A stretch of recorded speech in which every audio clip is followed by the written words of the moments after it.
할렐루야. 우리 예수님께서 부활하셔서 사망 권세를 깨뜨리셨습니다. 이 부활의 능력이 말씀 듣는 모든 분들에게 임하기를 주 예수님의 이름으로 축복합니다. 아멘. 우리는 기독교인이라 합니다. 그리스도를 믿는 사람들입니다. 신앙생활의 핵심 골자가 무엇입니까? 예수 그리스도의 십자가와 부활을 믿는 것입니다. 십자가가 없으면 죄 용서, 죄 사함이 없습니다. 죄의 삭선 사망이기 때문에 누군가가 죄의 대가를 지불해야 했습니다. 아무런 죄도 없으신 예수님께서 지금부터 약 2000년 전에 갈보리 언덕에서 저와 여러분 세상 모든 사람의 죄를 담당하시고 대속의 죽음을 죽으셨습니다. 그 십자가로 인하여서 저와 여러분의 모든 죄가, 세상 사람들의 죄가 깨끗하게 용서받았습니다. 그렇습니다. 십자가 없으면 구원 없습니다. 죄 용서가 없습니다. 부활이 없으면 어떻게 됩니까? 부활이 없으면 영생도 없습니다. 우리 예수님께서 3일 만에 무덤을 깨고 부활하셔서 부활의 첫 열매가 되셨습니다. 첫 열매가 되셨다는 말은 부활 신앙을 믿는 모든 사람들도 예수님처럼 부활한다는 것입니다. 천국에서 영생 복락을 누리게 됩니다. 이게 신앙생활의 핵심입니다.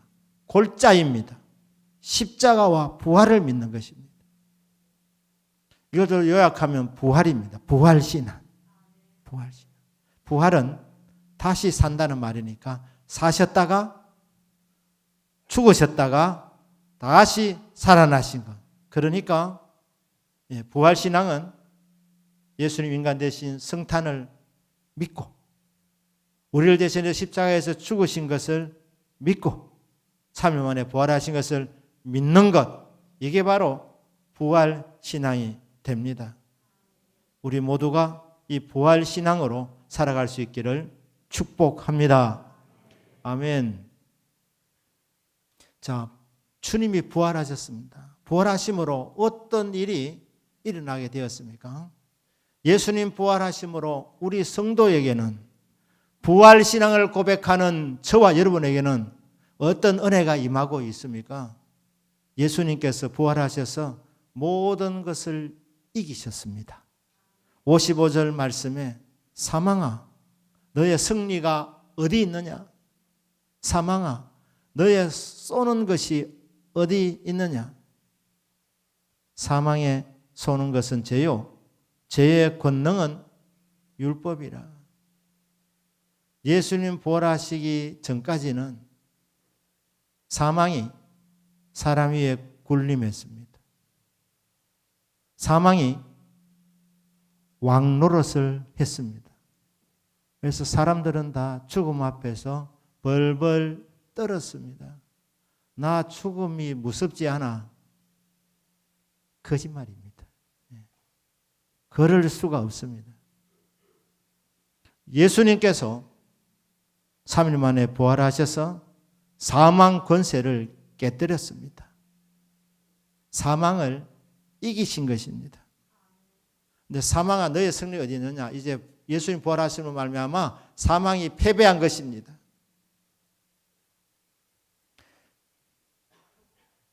도스토옙스키 러시아의 대문호입니다. 이 사람이 정치적인 모임을 참석했습니다. 정치를 통해서 세상을 바꾸려고 했습니다. 그런데 이게 빨각이 났습니다. 러시아의 니콜라이 1세 황제에게 이 보고가 올라와서 영모죄로 체포됩니다. 1849년입니다. 그는 총살형을 언도받습니다. 총살 당하는 날 눈을 이렇게 수건으로 가림을 받고 바깥으로 끌려나갑니다. 그 차가운 데서 군인들이 쏘는 총에 이제 죽게 되는 상황인데 죽기 직전에 이 니콜라이 1세 황제의 마음이 바뀌어가지고 총살령을 면해주고 대신에 유배지로 보내가지고 그곳에서 중노동을 하도록 했습니다. 유배되어 가지고 중노동형을 받은 것입니다. 그래서 1854년에 석방될 때까지 중노동을 하면서 그리고 유배지에서 지내고 있었습니다. 그런데 그가 출소하고 나서 그 정치적인 그 사상 그것을 포기합니다. 정치적인 야심을 접고 도스토옙스키는 기독교인이 됩니다. 그리스도인이 되어서 기독교적인 입장에서 많은 작품들을 쓰게 됩니다. 그가 한 번은 인생을 이렇게 살피면서 이런 글을 적었습니다. 사람은 죽음의 확실성 앞에서 두려워 떤다 했습니다. 그런데 죽음 이후에 일어날 일을 모르기 때문에 죽음 이후에 불확실성 때문에 그것이 세상 사람들에게 최고의 두려움이 된다 이렇게 말했습니다. 죽음 앞에 다 두려워합니다. 그런데 죽는 것보다 더 무서운 것은 죽음 이후에 무엇이 기다리고 있는지 모르기 때문에 죽음으로 끝나면 얼마나 좋겠습니까만 아무리 생각해봐도 죽음으로 끝날 것 같지 않는 생각이 드니까 죽음 이후에 무슨 일이 일어날지 모르기 때문에 그것이 더 인생을 사람을 무섭게 만든다. 두려워하게 만든다. 사망에 쏘는 것이 무엇이겠습니까? 사망 자체가 우리에게 두려움을 줍니다. 그 다음에 사망 이후에 어떤 일이 일어날지 모르는 그 불확실한 것 그것이 우리를 더욱더 두렵게 하는 것입니다. 이 사망이 쏘는 것, 사망 이후에 일어날 것들에 대한 이 불확실한 불안한 마음 때문에 인생은 두려워합니다.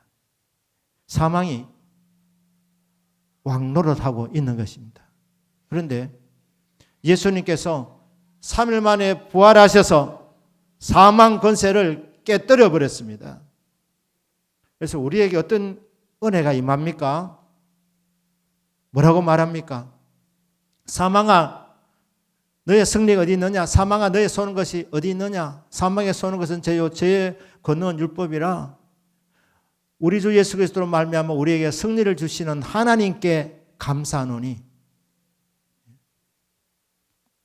예수님 부활로 인하여서 우리에게 승리가 오게 되었습니다.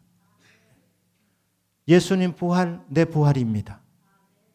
예수님 부활의 첫 열매이기 때문에 예수님 부활하신 것처럼 우리도 여러분 죽으면 끝이 아니라 그 이후에 부활합니다.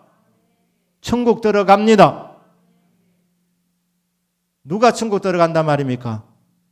예수님의 십자가와 부활을 믿고 고백한 사람은 반드시 천국 들어갈 줄 믿습니다.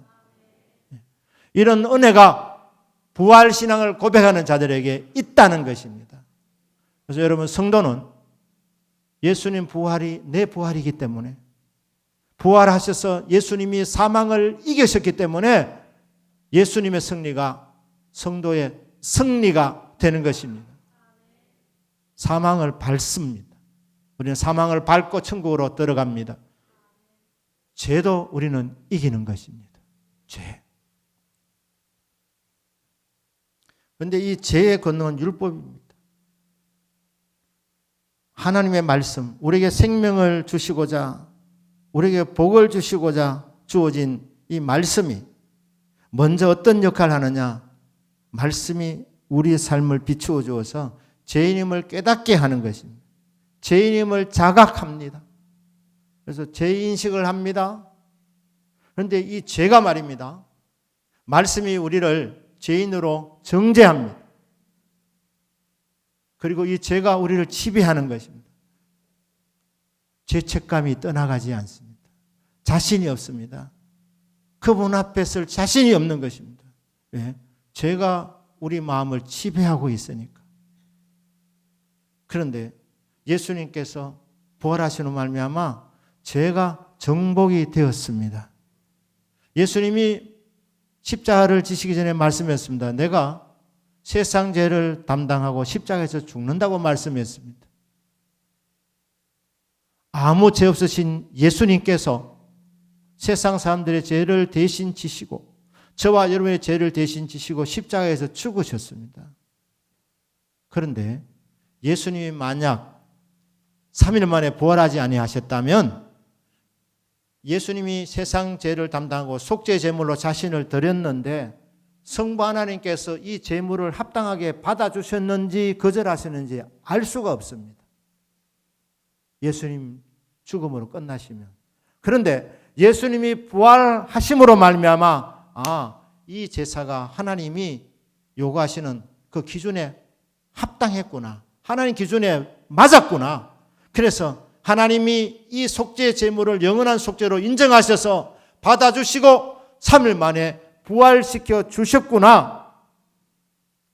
우리의 죄 문제는 이제 해결되었구나.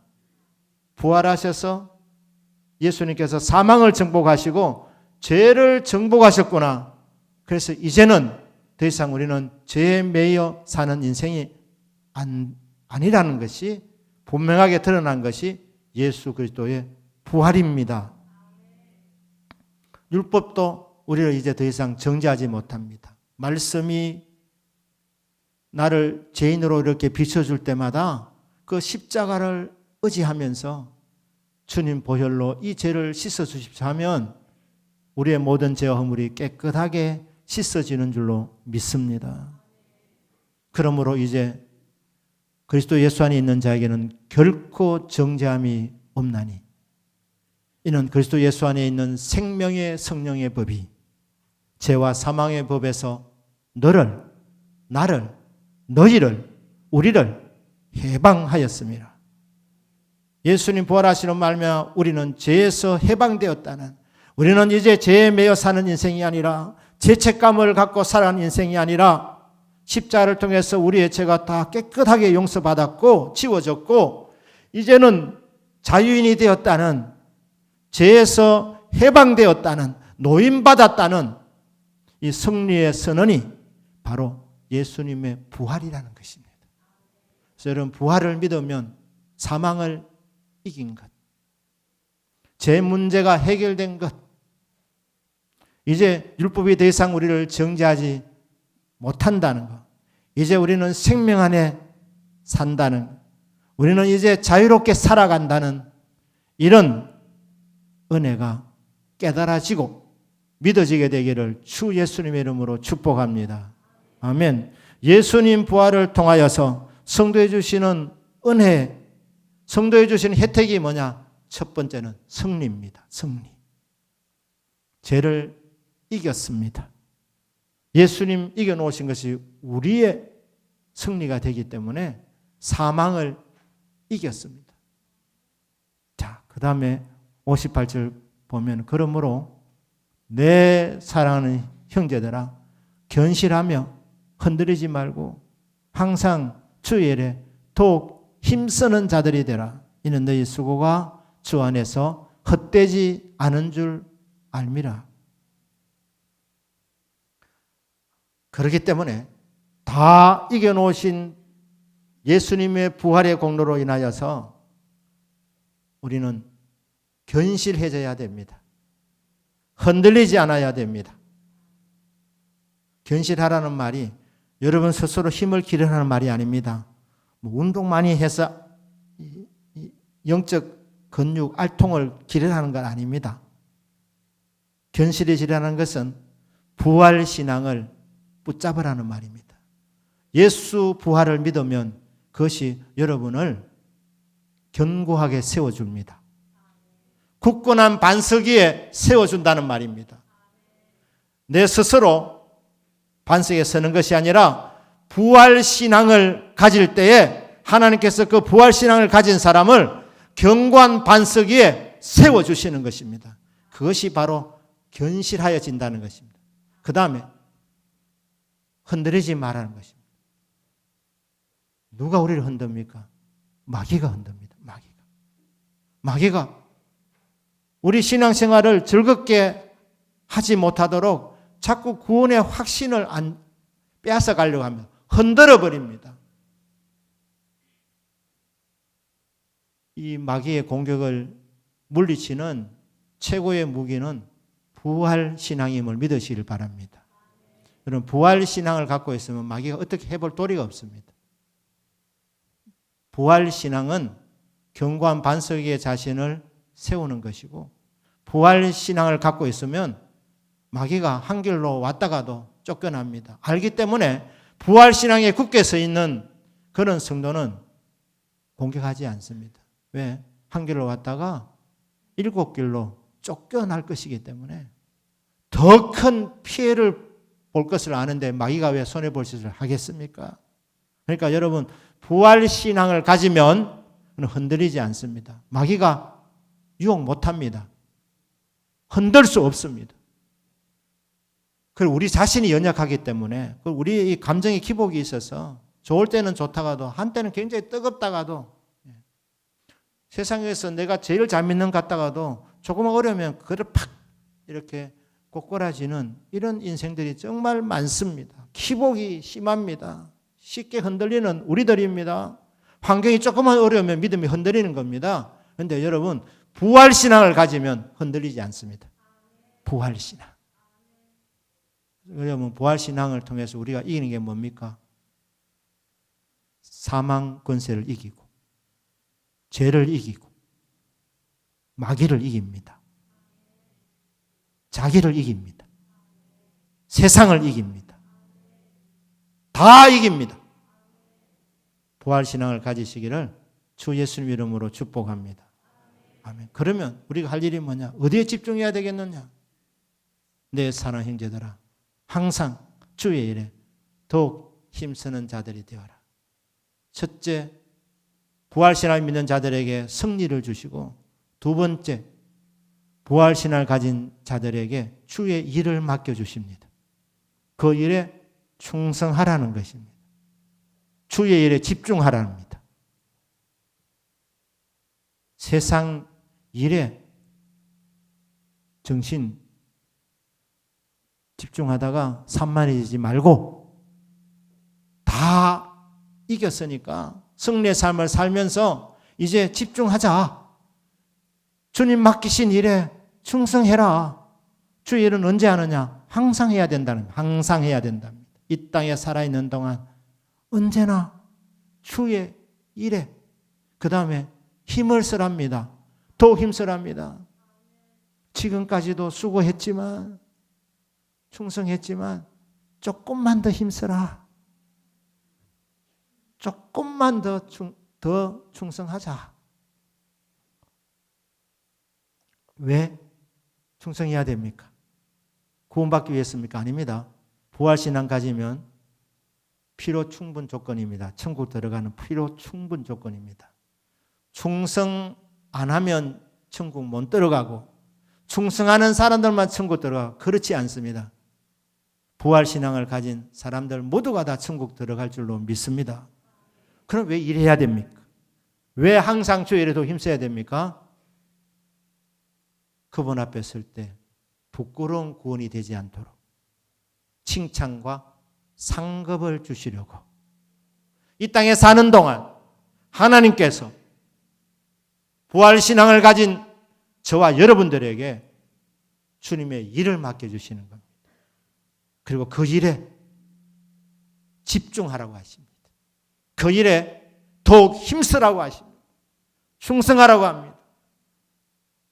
여러분, 천국 가도 모두가 다 똑같지 않다고 말씀합니다. 더 큰 상을 받는 사람이 있고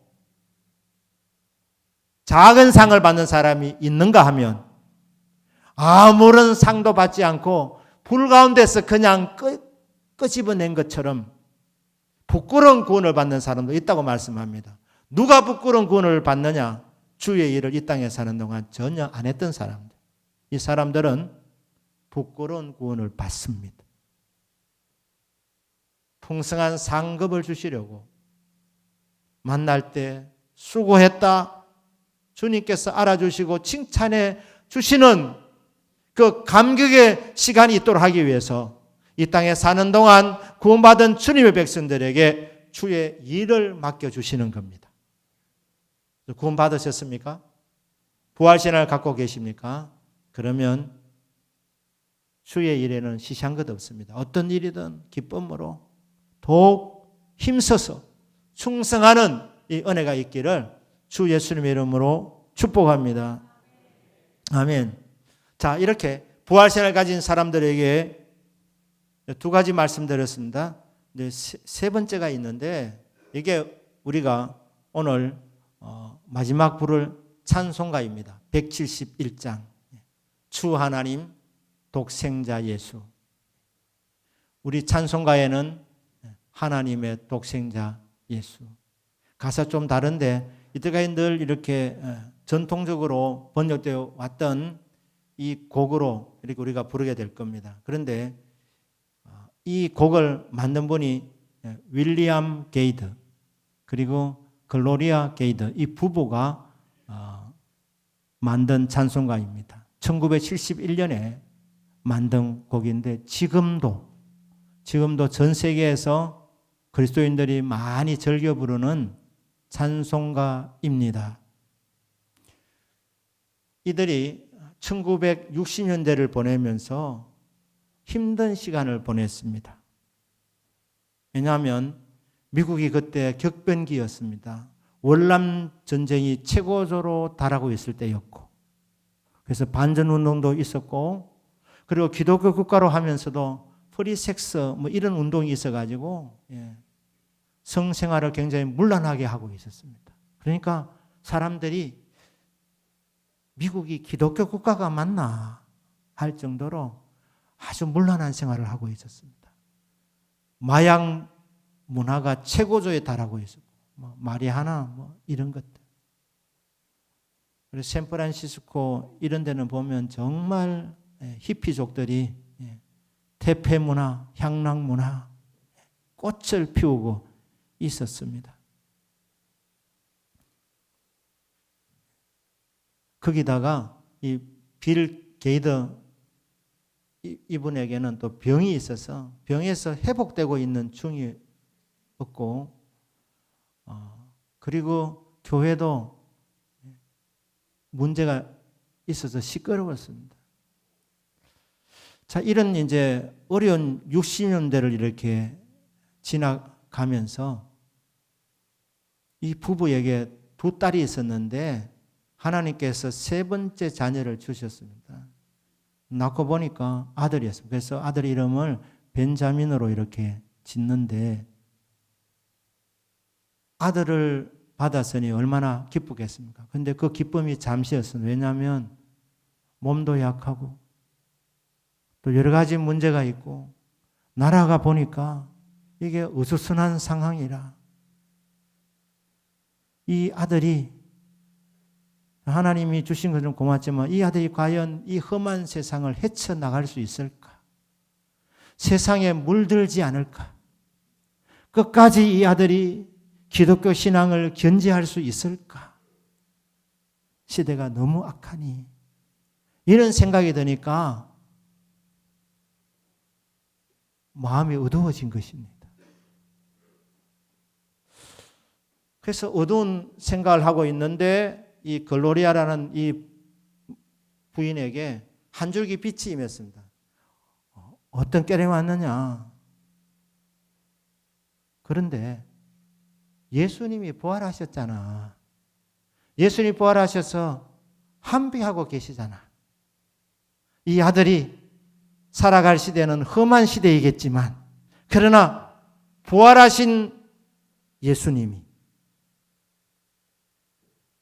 우리 아들 벤지와 함께 할 것이기 때문에 걱정하는 것은 부질없는 일이다. 이 아이가 이 험한 세상을 헤쳐나갈 수 있는 그런 믿음을 하나님이 주시겠구나.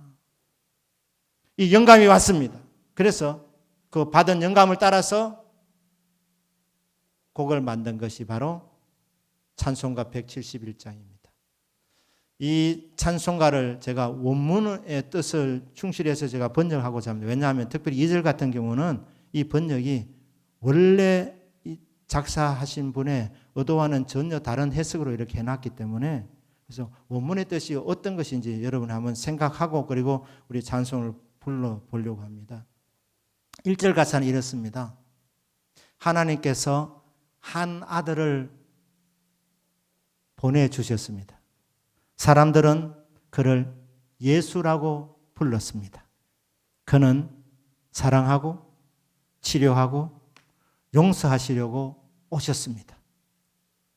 그는 나의 속죄를 위하여 사셨고 죽으셨습니다. 빈 무덤은 나의 구주께서 살아 계시다는 것을 증명하기 위해서 그곳에 서 있습니다. 이게 1절 가사입니다. 2절 가사입니다. 새로운 아기를 안고 그가 주는 자랑스러움과 기쁨을 느끼는 것은 행복한 일입니다. 하지만 그것보다도 더 확실하고 고요한 확신은 어두운 나날들을 이 아이가 헤쳐나갈 것이라는 확신입니다. 왜냐하면 그리스도께서 살아계시기 때문입니다. 3절 가사입니다. 3절 가사는 그 언젠가 나는 그 강을 건너갈 것입니다. 내 인생의 마지막 싸움을 힘을 다하여 싸울 때, 죽음에게 승리의 길을 내어줄 때에 나는 영광의 빛들을 보게 될 것입니다. 왜냐하면 그가 살아 계시기 때문입니다.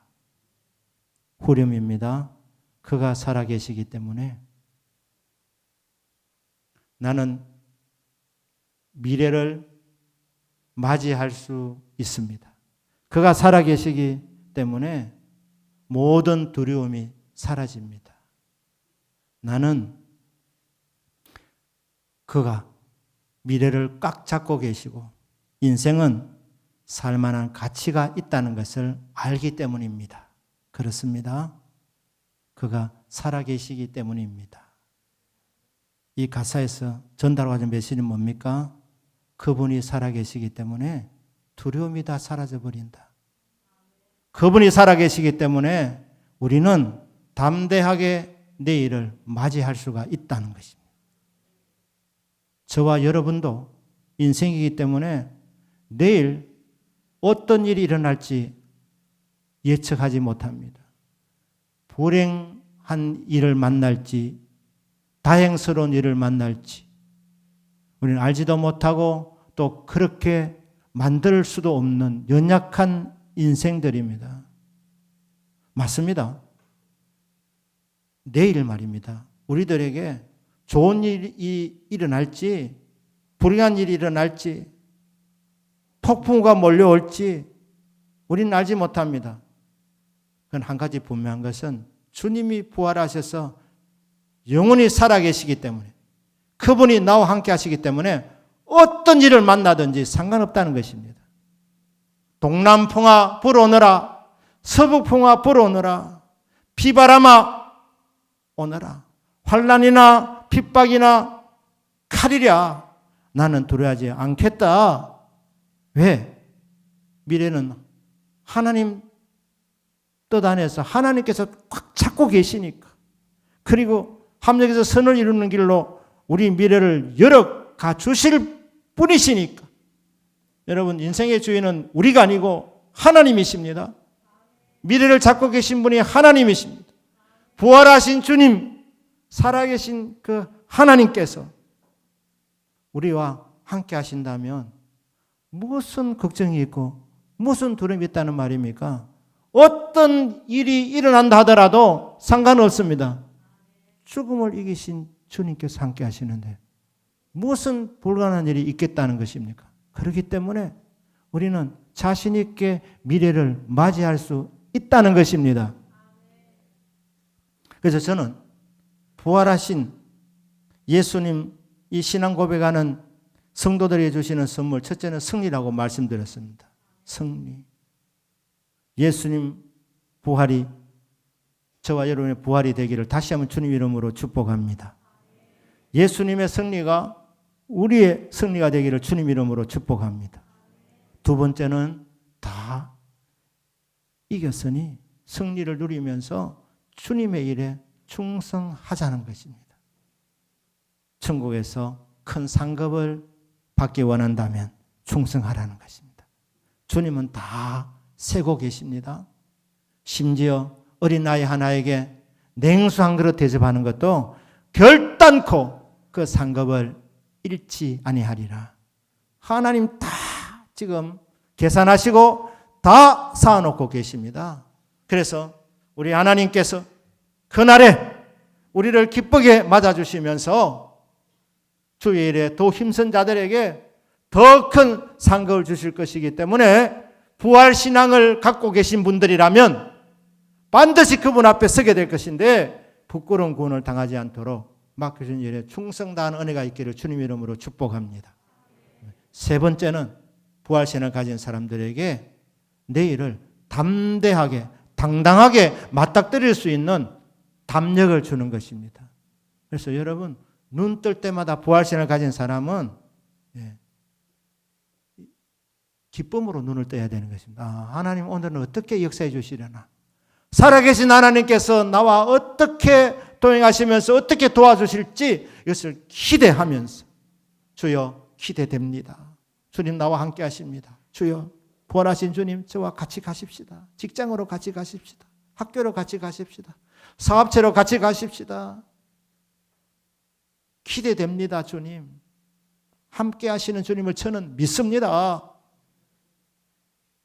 환난이나 기근이나 적신이나 위험이나 칼 저는 두려워하지 않았습니다. 부활하신 주님이 나와 함께 하시기 때문에 주여 함께 가십시다. 그렇게 하루하루를 기쁨으로 눈을 뜨고 하루하루 적극적으로 주님 손 모시고 담대하게 살아가는 것, 이게 부활신앙을 믿는 자에게 주시는 하나님의 선물입니다. 성도에게는 하루하루가 기쁨이고 하루하루가 선물입니다. 부활신앙을 갖고 우리에게 미래를 주신 하나님 앞에 감사하면서 주의 일에도 힘쓰는 은혜가 있기를 주 예수님의 이름으로 축복합니다. 아멘. 기도하십시다.